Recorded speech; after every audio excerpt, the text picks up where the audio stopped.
Hello again, it's David Willey from the Tank Museum here at home to do what is our 11th tank chat. And those of you who know the format, you can skip on, but otherwise, just to let you know, what we do is I answer some questions that people have emailed in, or they're from our comments underneath this. So if you've got questions, put them on the comments. And at the same time, I try and, sell you, persuade you to buy some wonderful things from our online shop, which helps keep the Tank Museum going at the moment, because what with everything else going on, we're closed. And that reminds me as well that I have my dog here with me, so forgive me if every now and again I have to throw the ball for the dog and keep him occupied, because that's kind of part of the deal. And thank you, by the way, all those of you who comment on having Finn. Oh no, I'll be back, he's lost the ball.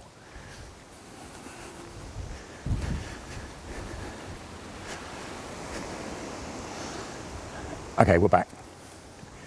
Sorry, the ball went somewhere he couldn't get to. So yes, and thank you for those of you who commented who like Finn, and he's part and parcel of the deal, as we see. Right, on with questions. So let's go through some of the questions that have been coming in. Flaps McGinty asks about how come we've got the Panther is numbered off on that PZ Panzer 1, Panzer 2, Panzer 3, Panzer 4, etc. How come it comes before the Tiger? Which is, of course, Panzer 6 is Tiger, when we all think the Tiger goes into service first.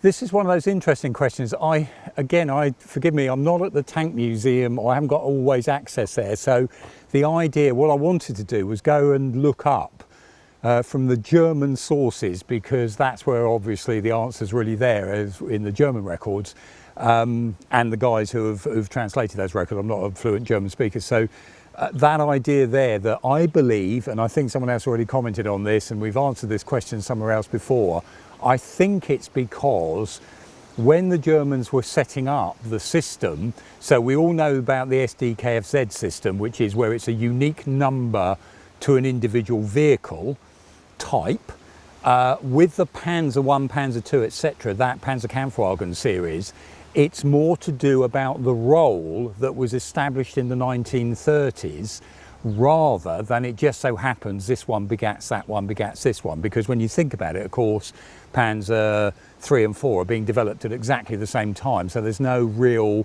this one was first and this one was second, hence third and fourth, if you see what I mean in that way. So actually it might well be about its role. And I can't remember, because I haven't got them all written down, what those different categories were, which it may be is the reason that the Panther fits that Panzer 5 category rather than the Panzer 6 category, which is of course a heavy tanks, and we know Tiger 1 and Tiger 2, or the King Tiger, becomes part of that Panzer 6 series. So I think that's the answer, but I need to verify that and check that up again, sort of stuff. But it is one of those ones that's always, it comes around every now and again. It's a bit of a conundrum. Why have we suddenly got the Panther before the Tiger, when we all know that it's the Tigers out there first on the battlefield? Right, I know I'm writing it. Sharjok, is it? Sharjok, says, did they recycle bullet and shell dressings in the Second World War? Yes, they do. And it leads me on to actually another question, which is here, which if I can find it for you, which was a question about markings on a case. Where are we? Here we go. Sir Sidley Slayer says he managed to buy a flak 88 armour piercing dated 1944, and he says, what are those markings on it? Now, what happens is, obviously when a round's produced, you have the projectile and the case that contains the propellant. Those cases can be reused. They go back to the factory, they're refilled, they have a new primer put on them, and on the bottom, and again, this is where it gets a little complex, every country has a different stamping system to indicate that this case has been filled how many times, because there is a finite limit, obviously, to the number of times a case can be used before the metal, the fatigue in it, etc., that stress of the explosion, especially around the lips at where it crimps onto the actual casing of the projectile. there's going to be a limit to how many times you can do it. So they stamp on the bottom how that's done, and sometimes that's done in a code, sometimes it's dots, sometimes it's a number. So that's one of those things as well. Yes, they are being reused, because another question that came in, that business about do they recover them? Yes, these are things that cost money to make. Quite often, again, in Germany, earlier on they were brass casing, later they go for what they call spun steel, which is lacquered so it doesn't rust. This is precious metal in many ways. So the idea that it's collected and fed back, there is a system for doing that. Different countries, different times have different ways of actually collecting it. You'll see pictures of even French school children being, paid a few francs to go and pick up all the empties afterwards, type of thing. But in Britain, like in the First World War, Second World War, there was official dumps where the material went to, and we had people like what becomes the Pioneer Corps. At some point in Britain, in the Second World War, they are tasked at times with this battlefield salvage. How do we get the stuff off where we've been fighting that's useful? So again, you'll see sometimes, obviously, the frontline fighting troops, they'll be piling up the ammunition. They don't necessarily think it's their job. They're not the ones going back, like sort of checking in. They fired 10 rounds, here's 10 empty cases, can we have another load? So they've got more pressing things to be getting on with, but the tasking is given to follow up troops where it's practical and where it's possible to do. This is not an issue, as you can imagine, in some bits of the campaign. If you're on a retreat, fire everything going, and then you just tend to bug out and get the hell out of there, rather than the idea you're going to be accounting for every last bit of brass that you've left behind you. So rounds are reused, and as I mentioned, why say that one about the markings? Because each country has different ways of marking up its rounds. Some of them, if you pick up a brass case, look on the base, some of that marking is very clear. You can see straight away, it tells you what it's for, the caliber of the weapon. Other times that marking is in code, and understandably so. Now with the Flak 88 that we were just talking about then, what tends to be on there is a 3-letter code, which is 3 letters to indicate the manufacturers. And why they put 3 letters, it's fairly obvious if you think about it. You don't put Krupp of Essen or the name of the factory, because then when we've picked up, or the other side's picked up that case, we can go, there's a target to bomb, we'll do that. Hence the Germans came out with a 3-letter code, and if you get very excited about these things, there's things online and there's books out there. This is one I've had for some time and just dragged out, and it explains what those 3-letter codes are and what the manufacturers are. Some become very famous, Ice Icon, etc., whatever. The Spandau works, Mauser works in Berlin, it's that sort of thing. Other ones are a little bit, harder to find. But those 3 letters, they're an indicator of the manufacturer, done in a code form that goes on till about 45. It changes a couple of times, which, yet another complexity you have to follow through. So that'll be on there. There'll be a lot number, normally about 3 figures, depending on the size of the factory, of course. There's a date of the year of manufacture on the base, and then there'll be a 3 or sometimes 4-letter code number, and that number is just basically the lot number for that year. So you start probably at 1, 2, whatever, work your way through the year. And the idea is so that if suddenly there's a group, or this one blows up on its own, something goes wrong with the ammunition, you can backtrack the lot number and see if there was a problem, and also warn other people if they've got that lot number there. There we go again for the dog. That's another one of those things you'll see on the bottom. Quite often there'll be, as I mentioned already, the actual what the gun is that it's firing, and sometimes they'll even explain it, because 8.8 centimetre, there were a number of weapons there, so whether it's flak, whether it's the anti-tank gun, and sometimes there's also, after that, they will say what the case is made of. So sometimes there's a bracket, ST for steel, or Stahl and steel, so there's a way that works as well. So there's another code there on the bottom. And again, there's, with the flak ones, I think it's either a dot or a stamping that indicates each time it goes back to the factory, you add another dot stamped in the bottom of the case. And that indicates, again, there, you're looking at how many times it's gone back for refill. So another whole subject there, but I hope that answers that one about the flak one. But ammunition, that idea of reusing, what goes on with these things and everything else, all part of our story, of course. Right, let's go back round then, and let me have a look. Start again. Matthew Nightingale asked the question, tank museum curators across the world, do you get get-togethers? Do you have a swap forum or something or other? Yes, there's something called Tanknet, which is the group of what you would call the official tank museums or collections for each country. And we've been doing this now for a number of years. We try and meet in about September time once a year. We go to each country to have a nose at their collections, what their issues are, what they've been doing, how we can share information, including, you know, the potential idea of exchanges, swaps, help. Can we support your event if you come to ours, etc. So that goes on. At the moment, it is very much definitely because of the nature of some of our collections, because of certain national requirements. In other words, some collections are run by militaries, etc. It really is just kept to those national collection ones there, rather than just any other museum coming along or collection that happens to have some tanks in it, you know, to chew the fat and everything. But sadly, this year, almost certainly we're going to have to either do it, maybe a quick conference online or something else that way, because we were going to go to, it was Holland's turn, the Netherlands' turn, we were going to go to Soesterberg, but can't do it this year because of all the things going on. So see how that one goes. But yes, there is a kind of like background bit of a forum for some of us to have a chat about things. Frank Bailey's joined Patreon. Thank you very much, Frank, for doing that. Another one of those little pictures there. I know some of you have been trying to buy things off our shop and sometimes the postage. Do go and have a look. We've been trying to sort the postage over so it's not too ridiculously expensive. Thank you, those of you. I know some of you have actually decided to just do a donation instead of actually buying something, or added a little bit on the end. What wonderful. Thanks very much for doing that. Do keep going back to the shop, because one of the points that was made to me earlier on was the amount of stuff that we're being able now to restock in some areas. So I mentioned books at certain times. If you go there and it says sold out, you know, give it a week or so and actually have another look or revisit. If you're looking for something else, that item may have come back in because we've been able to stock up, and I'll show you some of the things in a moment that we've got back in. In fact, I've got some of the books here I was going to show you. So we've got, I know a number of you were after that one at one point, the Mark Urban Tank War book, which was the one I strongly recommend. Great, following a unit, individual throughout the whole of the Second World War, what it's like as a unit. That was a great one.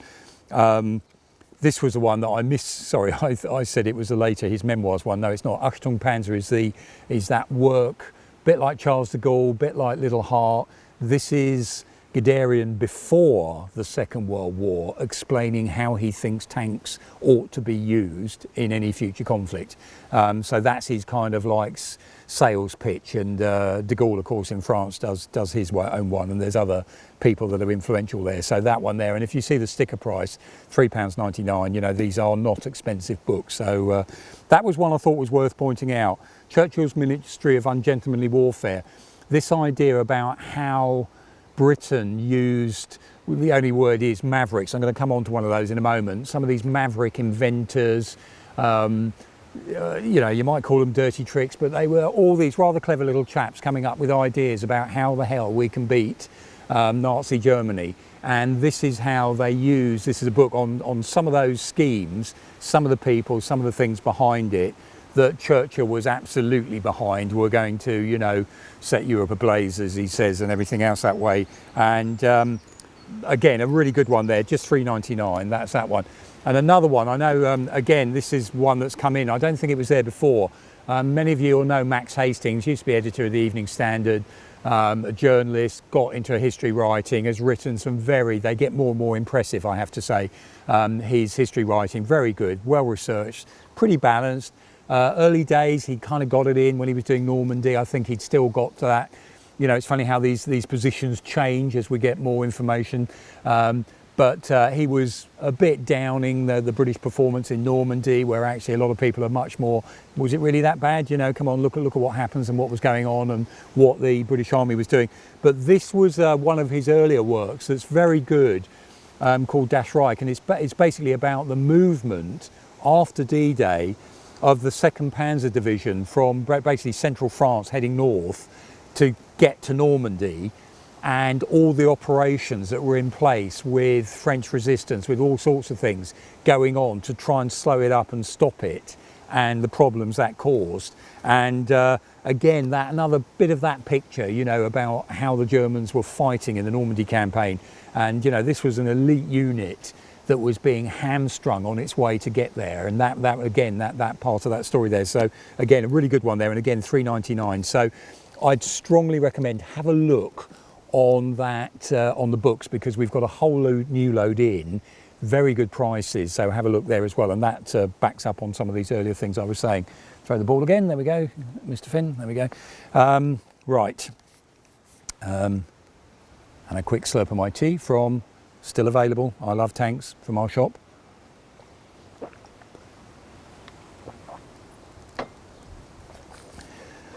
Is it, and again, all these weird names everyone gives themselves, Scuban, Michael Romo? I probably got that all wrong, but anyway, the question was, Britain currently, he picked up in one of our Haynes Manuals, the one on the Abrams, a line that said about Britain's currently lacks any capacity to manufacture MBTs. He says, page 35 on the Haynes Abrams Manual. And he says, how and why is Britain in this position? Quite simply because we closed the last proper tank factory, which was the one in Newcastle. It was sold. It used to be the Vickers one.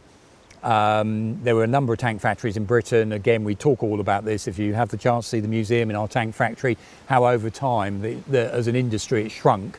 And I'm just doing a bit of work at the moment to do some articles on British tank manufacturing in World War II. And one of the things there, it's this idea, the official history states there is nothing like making a tank in terms of its complexity, and there's no civilian equivalent. And I think I've said this before, aeroplane industry, we fly in aeroplanes, there was an aeroplane market. Tanks, apart from a few tracked road diggers, and they're not armoured and they don't carry guns, there's nothing like a tank you tend to make for the civilian market. So your only market is domestically is your military, and if they're not buying tanks, where do you go? Or if you're doing it internationally, and that market is still fairly small and tends to be very periodic, you know, not everyone's after tanks all the time. So that idea of how do you sustain a tank factory in peacetime if the orders aren't coming in? Commercially, you see some companies or some governments go for a state-run factory. Some governments, like the American works in Lima, they just keep a little trickle every now and again going through to almost keep the line working or keep the skill set around the place, because that is a big problem. And that's what I was saying in 1930, second half of the 1930s, when Britain starts to try and rearmour or go through the rearmament process. Even though tanks weren't a high priority, because we were looking at the priority was the Navy and the Air Force for defending the country, and even where they did give money to the army, it was for air defence, anti-aircraft guns and ammunition. There is a bit of tank development and a bit of tank building going on, and that obviously speeds up as the war becomes more inevitable. But one of their big problems, you don't just go around or knock on someone's door and say, build us a tank. So they're having to do a parent company. They've looked at the shadow factory. They are paying for a factory to be built, the government, and then handing it over to companies to then start manufacturing tanks.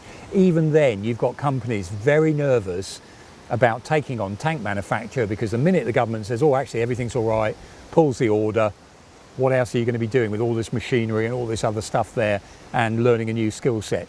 That's the interesting one, because again, I remember when the last tank factory was closed in Newcastle, there was a lot of talk at the time of, we will be tracing the skill sets, we'll keep an eye on, as if they'll know where to go should we need to do this again. Number one is, I don't believe that's going on in the same way. Number two is, you can't just keep an eye on those skill sets if they're not there. You know, people retire, they go, you know, they get old, they die. Just finding people that know all the complexities of making tanks is not easy. Now, the industry, and what industry is out there, would bound to turn around and say, give us a challenge and I'm sure we'll be able to come up with something.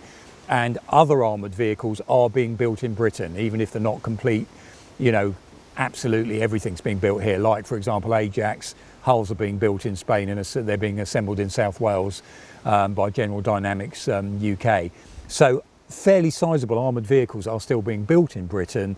Main battle tanks, Pearson's took over the factory. I believe there is an argument that some of the really important big machinery has been kept, where you need to sort of, you know, jigs and everything else for turning stuff around.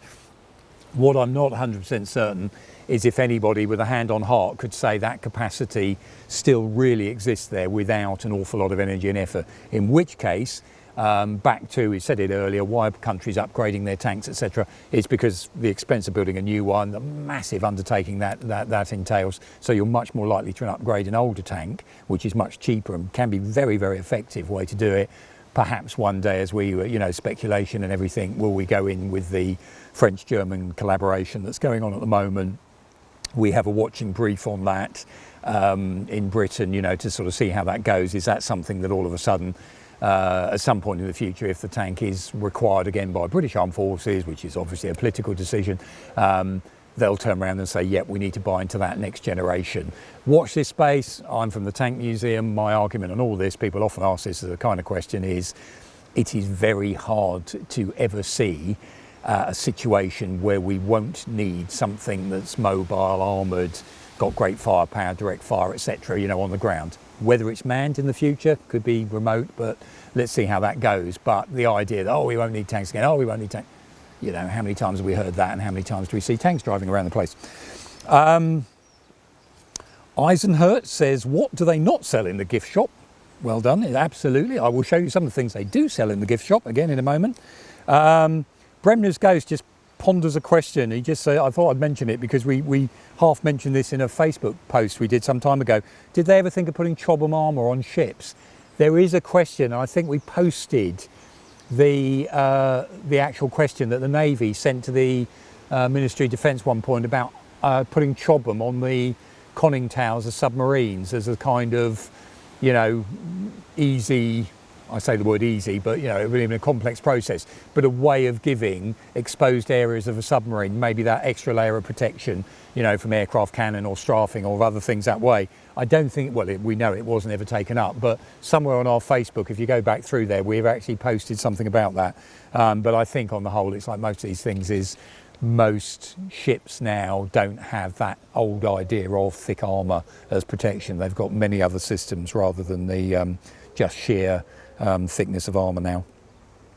The Black Prince asked what types of weapons were carried by tank crews for self-defence, any special designs. Now, most countries you'll find, if you look through, I'm generalising here, they'll use standard issue small arms or standard issue submachine guns or machine guns to go for a tank crew. For the British in the Second World War, we had an Enfield revolver, 455, and one of the versions they call it the hammerless, although again I'd be fascinated. We all say, they remove the comb on the hammer to stop it catching. There's no, as far as I can see, absolute evidence and says that's why they did that. But these hammerless Enfield revolvers are issued to tank crew because the idea of the spur, it's bound to be the case that there's less chance of anything pointing up, coming away from the item. You can imagine climbing in, climbing out of a tank, especially if you're in a hurry, getting caught on something, catching and maybe delaying you, which could be a problem. They issue them with special holsters. I was going to find my one, get it out, but it goes on your leg as opposed to on the side early on in the war, and that was considered again for comfort where you're sitting and accessibility. Later, the British Army, they do, when we have SA-80, they do a carbine version, which for the few inches difference, it seems a lot of effort, but it's just those few inches, and they're issues to tank crew and vehicle crews because they're shorter version of the SA-80, and that means it's easier in turning in spaces, in enclosed environments, etc. I'm not sure with other countries. There tends to be, for secondary armament, of course, there's tank variants, sometimes armoured barrels. You look at those MG34 with an armoured barrel, etc. But in terms of the actual personal crew protection, I'm unaware of other specific weapons that are made just for tank crew. But again, that idea, the whole principle behind it is when you're going away from a vehicle, when's the time you're going to be thinking, I need a pistol, I need something. And again, you'll often have this, the souvenir stories is backed up with, actually I wanted a small compact pistol, because taking a whopping great service revolver around with you everywhere, we love them, we think they look great and everything. You carry one of those all day on your leg or your hip, you're going to know it. So the smaller the weapon you might be able to pick up and slip in a pocket or slip somewhere, and again, that's another one you're reading a lot of accounts, guys who found themselves something you know, a Walther PPK or something or other, you know, that they think that's going to be better for them than a whole one that way. So anyway, I hope that gives you a bit of an answer on that way.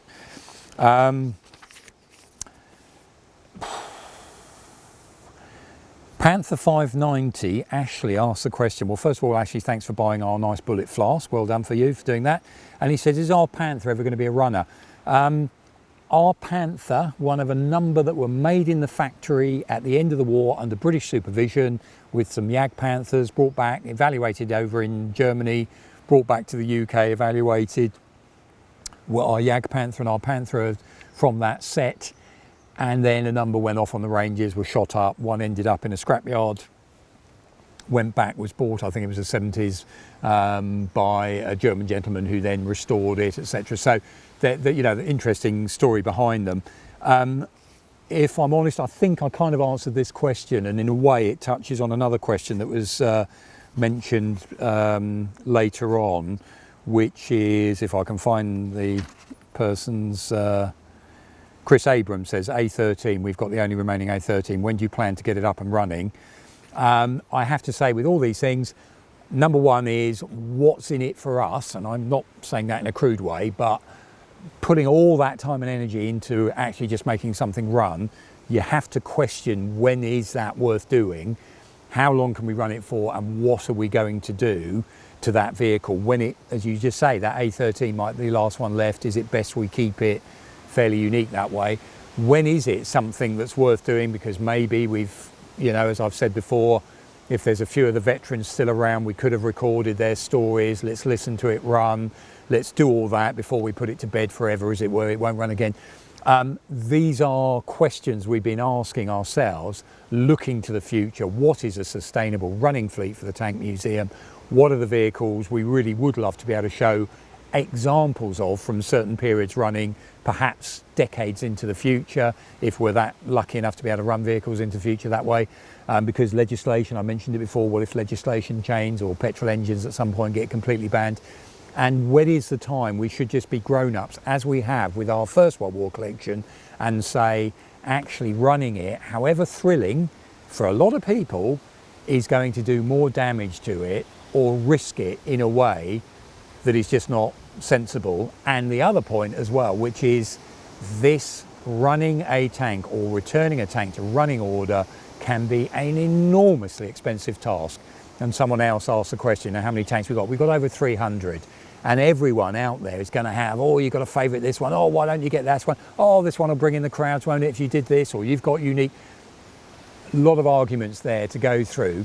Yes, of course, running tanks, a tank museum, we like doing it, it helps explain it, etc. But again, I would go back to, that's why we're so thrilled with all these private collectors being able to get running vehicles going, put things back in order and everything. Then we can invite them along to Tank Fest. You guys have the opportunity of seeing running vehicles, but that could have saved us. You know, some of these restoration jobs are going to cost such a phenomenal amount of money. And as I keep mentioning, post-COVID, the world may be changing anyway. You know, are we going to have any budgets to run anything? So, hence, do buy something, keep us going that way. You know, so those are the sorts of questions where, again, I'd say think of the implications before just sort of saying, oh, you know, when are you going to get that one going? You know, and I always like coming back to people as well. Is sometimes people as if like, you know, we're sitting on our hands all the time, not, you know, drumming our fingers, not doing anything. Where's yours? What have you got running? Let's go and see that one first. Talk to anyone that runs one tank and you'll realise what a massive undertaking that is. And, you know, good on them if they're being able to sustain something like that. But they'll be able to tell you. So also, and I say that as a little bit of a hint before you walk up to people and start telling them, oh, by the way, you've got this wrong or something else that way. Take a deep breath and think what that person's put into that vehicle first. And secondly, are you sure you're right before you get your head bitten off and maybe even your teeth knocked out by trying to say that to someone, you know, when they've put all that time and energy into something. And like I said, and what have you got and what have you done first before you start talking about other people in that way. But I'm not having that, you know, I'm not trying to have a go at you as an individual that way, asking the question. But it's one of those things that back to think of resourcing, think of the implications, think of, you know, the huge costs involved. And also one thing, because we're the custodians, the risk to the item.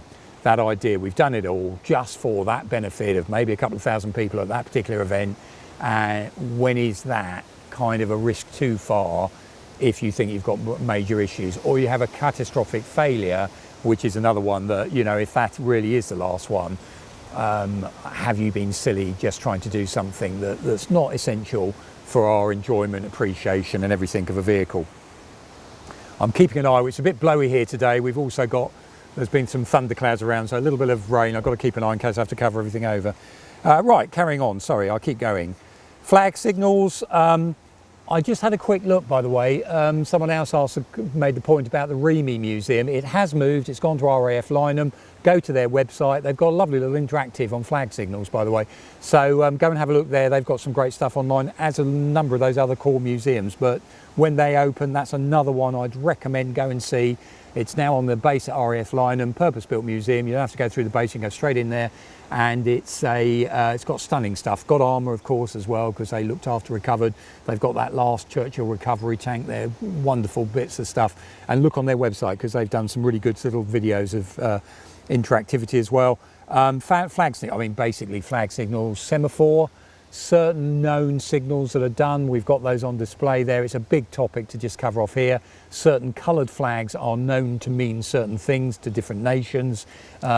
And of course you have more sort of flag signals as backup should the wireless communications go down or you're not allowed to use them. So that's another one of these ones where, you know, we're almost sort of saying, listen, shouldn't you have this done as a simple way of doing things again, especially for not just so much, you know, silent operations where your radio silence is required, but just other simple things. So the ways you can make sure people know exactly what your meaning is or what you're directing. Have we still got common signals in operation? But you'll notice different nations, they quite often have inside the turret something called a flag basket, where those flags, these handheld flags, were actually kept. But I'd suggest you look at each, and there's each country's kind of has its own system, or with Britain, so semaphore, and that was still being taught well through World War II, so that you could actually do semaphore signalling if you had to. Andrew Timoshenko asked, what electric systems, what do they tend to be in tanks? Mainly 12 volt or 24 volt, or 12 volt, is it in series? I can never remember what you call it, to make it 24 volt. Most tank systems are on that, because then pretty much everything else fits in with that in terms of electrical systems that you can, you know, whether they're commercially or industrially available. So that tends to be the way on that one. Bill McKelvey asks a question about, hang on, get that one there. Bill McKelvey asks a question about inflatables. I forgot to bring out my 17-pounder inflatable tank shell, and we've got the 75mm and the 88mm ones as well, which I should have brought out. Sorry about that. But it mentions inflatables, deception, those tanks, Second World War and everything. There is a good book, which again I forgot to bring out to show you, on deception for the Battle of Alamein, where I think I wrote down the figure. It was, 600 kits were made to hide tanks. They were called sun shields to make them look like trucks, and vast numbers of trucks, and I haven't got a figure for the tank kits, were actually made to look like tanks. And Alamein is an example where serious effort and energy went into dummies, not actually inflatable tanks, but dummy tanks, wooden mock-ups, etc. That was done in a fairly sizable scale. What I'm interested in, and I think what your question was hinting at, was when is this something that's talked about a lot but doesn't actually happen an awful lot? So if you look at Operation Fortitude before D-Day, every time you find one of those books, there's a picture of the inflatable tanks. The number of times those tanks were used is limited compared to the enormous amount of energy that went into other areas of deception. And I mention that as well, because by this time, when you think from the spring of 44, these inflatable tanks were all being put, and like they did with landing craft in the southeast, they built, I found 256 dummy landing craft were built. They were called Big Bobs. What a lovely name to be doing them. They were called Big Bobs, and they were mock-up landing craft. But even there's questioning at the time of its validity, because number one is, we know now the amount of information the Germans are getting from air reconnaissance is being limited because we dominate the skies, and secondly, we can read with ultra the transcripts of their information going back and forward. So that in itself, we know that they're not getting that information that way. Dummy radio traffic is what we can do, and massive amounts of effort goes into that. And the double cross system, because we've turned the agents that the Germans dropped, and British military intelligence are getting them to feed the Germans false information all the time, that completely outweighs the, in terms of effigy, energy, effort, scale, compared to having, half a dozen inflatable tanks or some mock-ups that they've taken to a couple of exercises to see if they're going to work that way. And by the way, some of those ones, it's another one of these areas where we all love the idea of inflatable tanks, and they are used, they're taken to Europe as well, and there's an American unit using them. There's all sorts of ways deception is being used with these, but in the scale for these major undertakings, they're not used that much, and they're not necessarily, there's an American report, they put up these inflatables, the following morning, 1 in 10 of them has deflated or gone so floppy it looks silly. And the point being, if you're trying to be convincing about this, there's nothing worse than it's pretty obvious you're doing a bit of a dummy here, because it's kind of, telling you where you probably really should be looking, rather than here's a field full of mock-ups, what are they trying to tell us, So that's another one of these areas where, if you read about Operation Fortitude, the pre-D-Day landing one, huge amount of energy and effort goes in there, not an awful lot in terms of physical vehicles like inflatable tanks and even these landing craft, etc., compared to the energy and effort that's going into electronic dummy radio messages, sending out information in other ways, because that they realise is much more effective than the random chance a couple of lone German high-level reconnaissance planes are going to make it through and take some photos that give it all away. See how far we've got with all our questions. Tom Hardy asked the question, were the German tanks, did they paint the base plates? Now, I've had a look and I did check a number of factory photographs. It's very hard to tell, but tonally on some of the photographs you can see in the factories, the tone for the front lower part of the glacé plate is exactly the same as you can see in some of the footage as the belly plate. So as you, I think you surmise in your question, that I think they're painting the base coat on the belly as well as your red oxide, even though, as if you see some of the tanks where they've either rolled over or something's happened to them later on, the chance of that remaining on there after a certain amount of time as it goes over rough ground or bellies out, etc., gets all those striation marks through the paint and the metalwork and everything. That's going to happen as time goes on, but it doesn't look like, I've seen no evidence at all, anyone actually camouflaging the bottom of a tank. So I hope that kind of answers, but keep your eyes open out there, because all of a sudden there'll be a lovely set of photos somewhere, or suddenly something's clearer that might help us understand what that base colour is underneath there, sort of thing. Badger 13 asked the question, a couple of you said, is there any chance of us doing crowdsourced cataloguing for our photos? Stuart Wheeler, who's our archive manager, actually did his dissertation on this, and we had an initial go at some ideas with World of Tanks. Could we put all the images in certain places, let other people have a go at them, catalogue them, verification system, if 5 people say, yeah, they're right, this is a Panzer IV Alfs, whatever, or we think this is this, location or whatever, then it kind of, gets a level of approval, and, there's a way of getting another organisation doing it.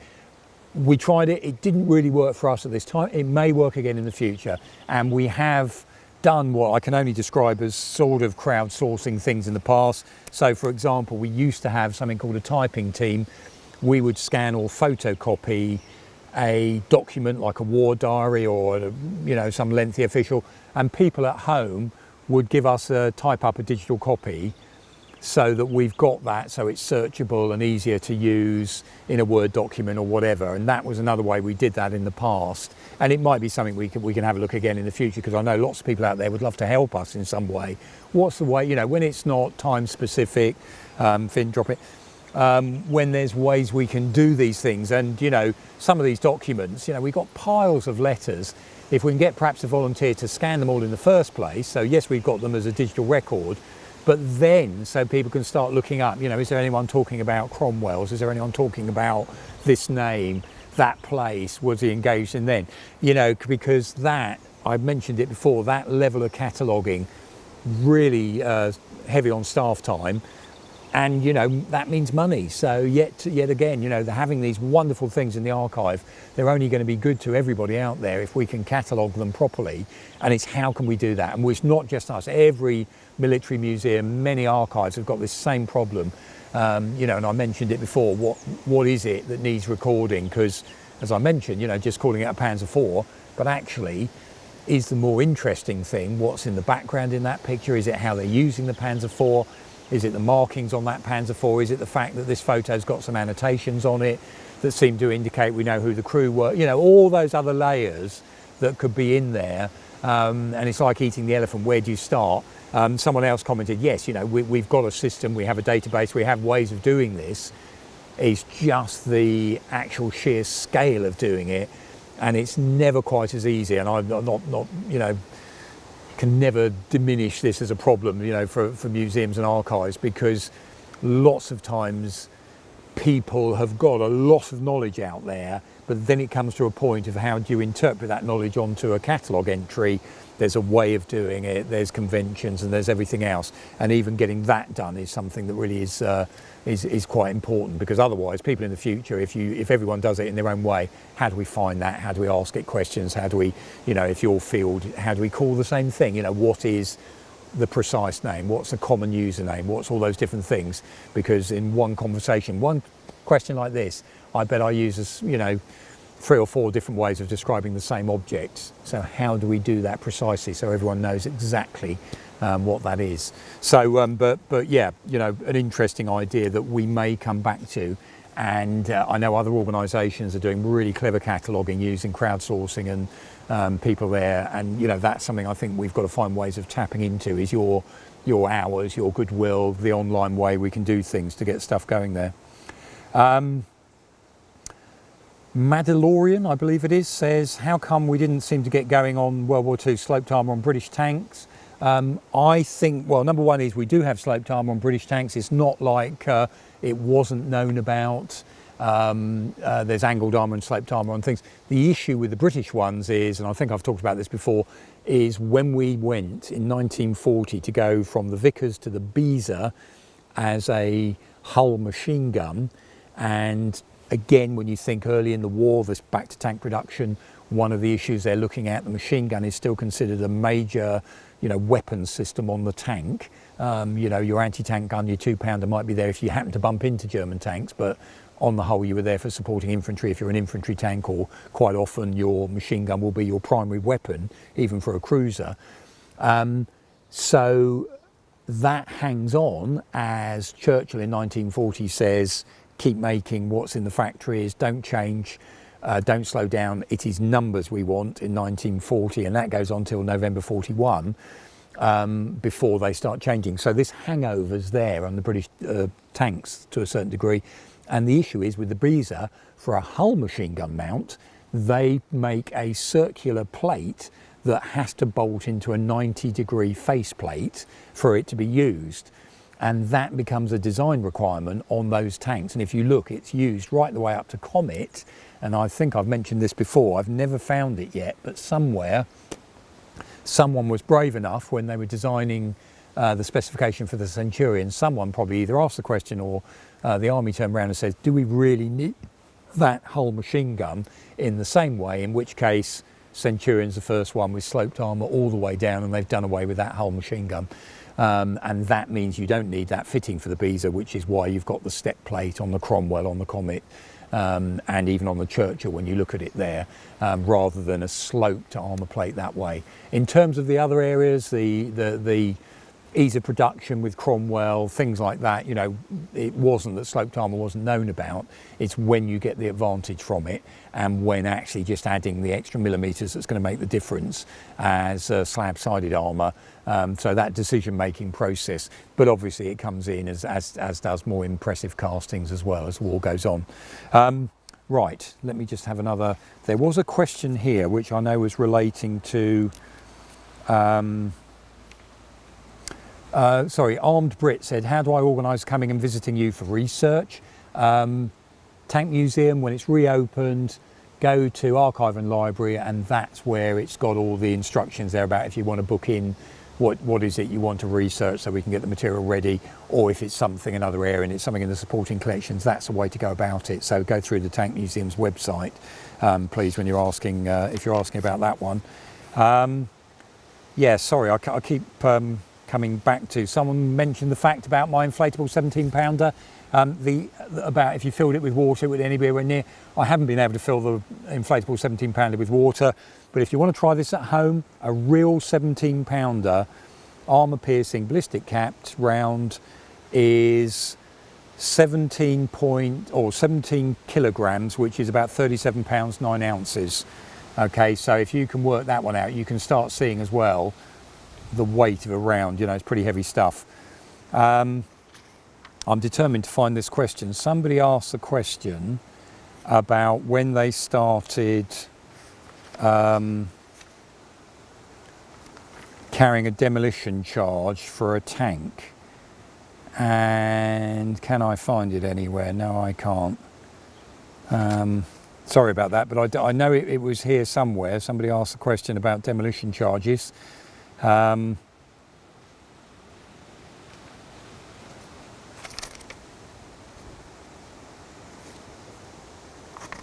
We had lots and lots of questions in.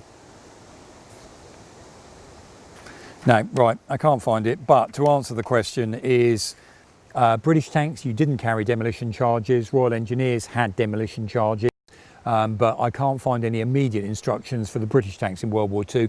The Germans, again, an excuse to show our shrunk version of the Haynes Manual, but all the text is in there if you fancy getting one of these. I illustrate in there, we've got a picture, we've actually got one in the collection, and if I can say here, this is what because Tiger was supposed to be a secret weapon, this idea of Hitler getting mad when he's hearing about them being captured in outside Leningrad, those first ones.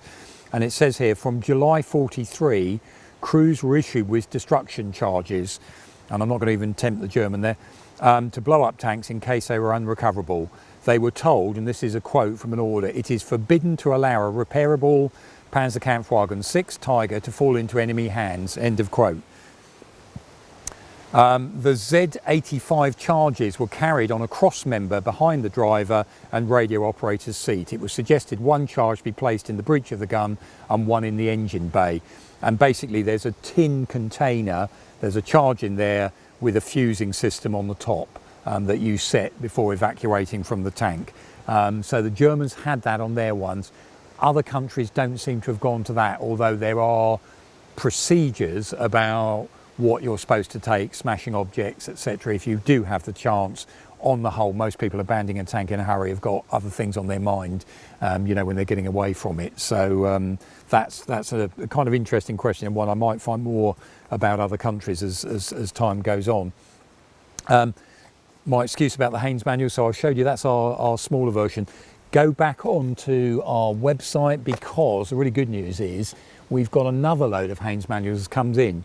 So there is a stunning collector's grade book called, I think it's called The Old Lady of No Man's Land or whatever it is, about the Vickers machine gun. Huge, great tome. If you can find yourself a copy, it's about 300 and something quid.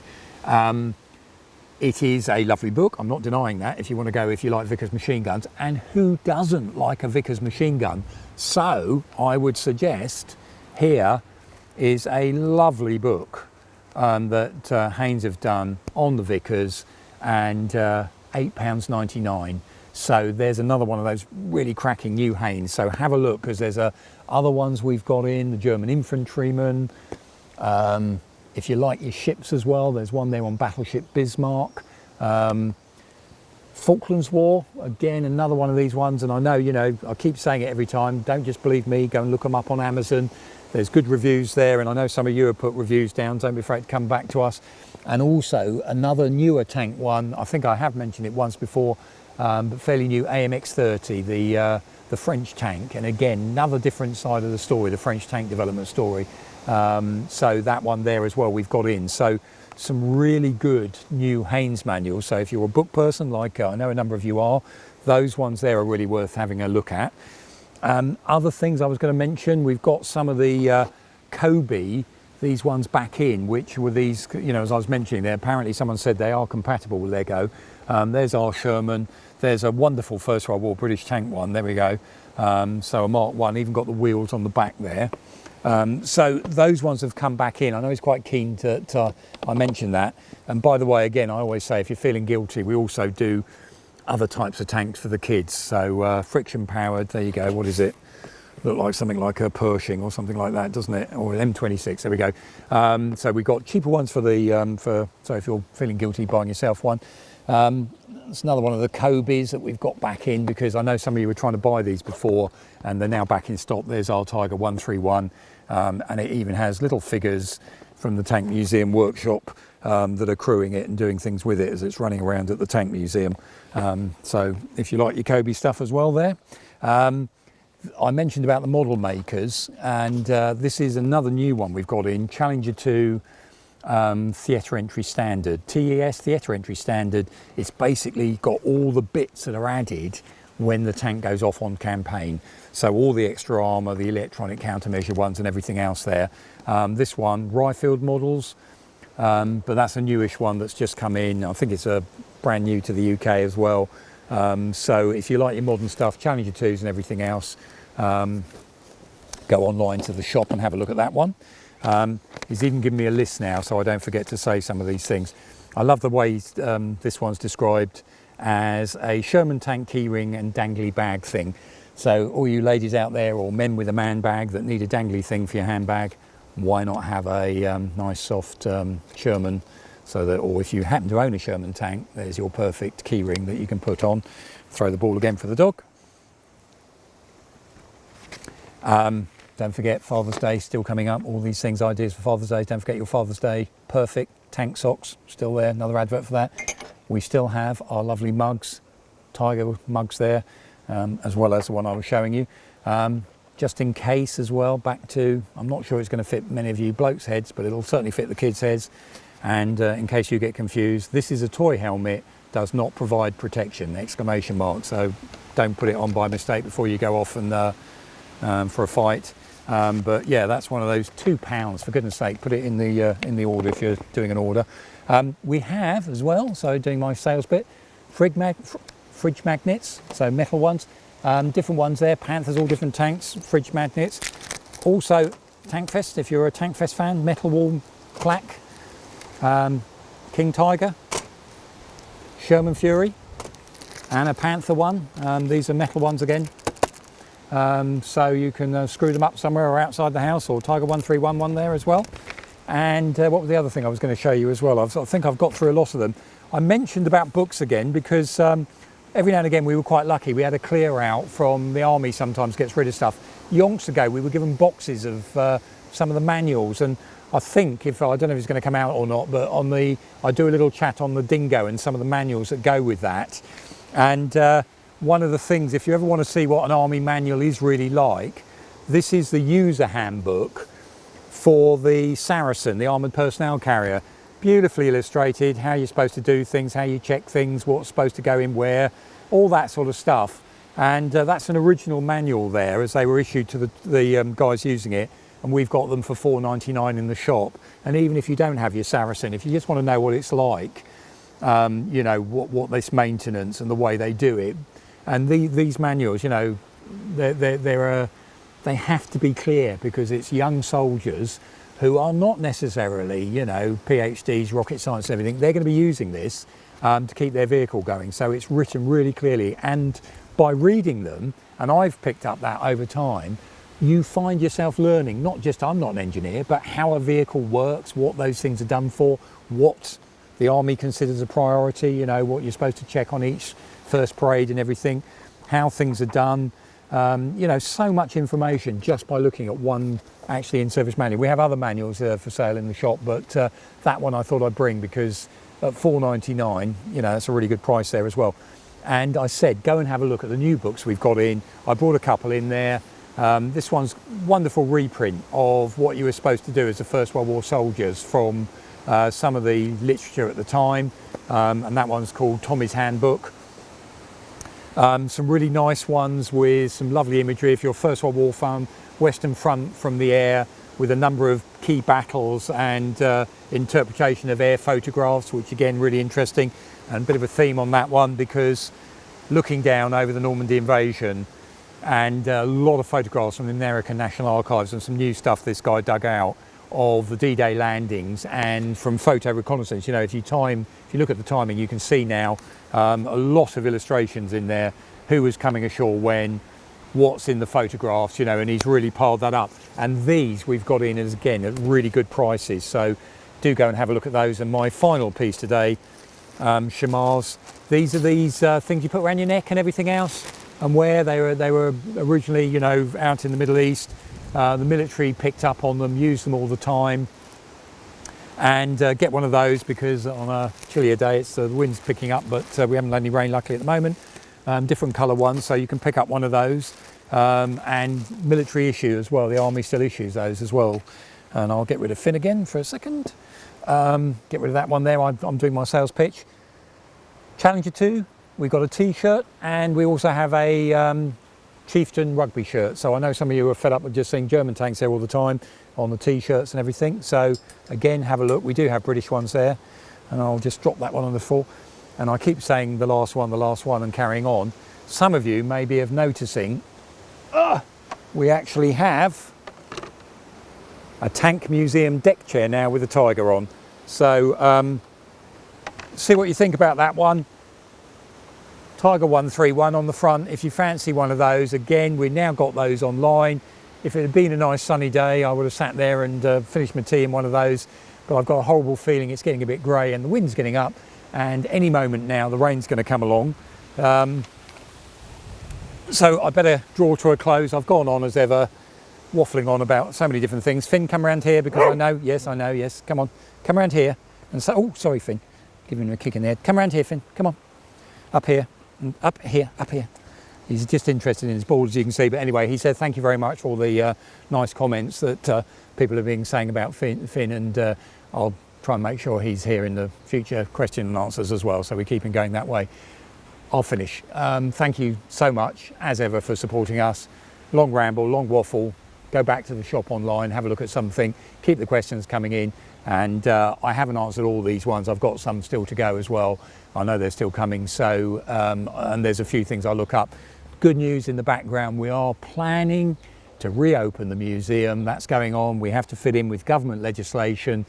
We haven't got an absolute 100% firm date yet, but we're hoping it's going to be, fingers crossed, in July sometime. We'll be letting you know, obviously, and keep an eye on the website, because then, of course, some of these questions you're asking, you know, when can I book an appointment? When can I look at the archive? We'll try and keep you informed. It won't be everything all at the same time, but we'll be able to let you know if you can actually, if it's worth coming to the museum for a visit, what's going to be there. So keep an eye on that website. Meanwhile, we'll keep doing question and answers, and stay safe, and thank you from me and from Finn, who's down the front there. Thanks a lot. We are a charity here at the Tank Museum, so if you can support us, please do. Consider joining our Patreon scheme or becoming a member of the Friends. Any donations will go directly towards the Tank Museum and its activities.